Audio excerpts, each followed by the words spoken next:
আমাদের মিনুটা যখন ছোট ছিল তখন ও ধলাইকে সব সময় এরকম মানে ওর সাথে লেগে থাকতো। বাচ্চা যেমন মায়ের সাথে মানে খুব অ্যাটাচ থাকে, মানে দুধ খাওয়ার জন্য যেরকম করে, ও ঠিক সেম কাজটা করতো। যদিও দুইটাই ছেলে, দুইটাই, যেমন মিনুটাও একটা ছেলে বেবি আর ধলাইটাও একটা ছেলে, কিন্তু ও অলওয়েজ এটা সম্ভবত মিস করতো।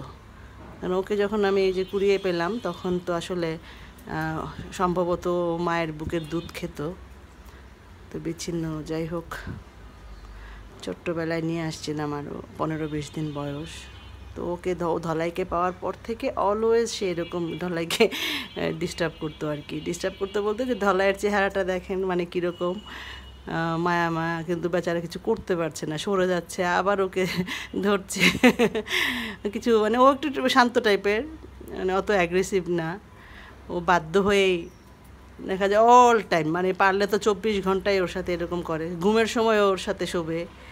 আরে একটা অন্যরকম ফিলিংস দেখলে পরে আসলে খুব মায়া লাগতো। মিনুর জন্য মায়া লাগতো একদিক দিয়ে, যে সে বেচারা মাকে পায় নাই, দুধ খাওয়ার সময়টা সেই সময় ছিল।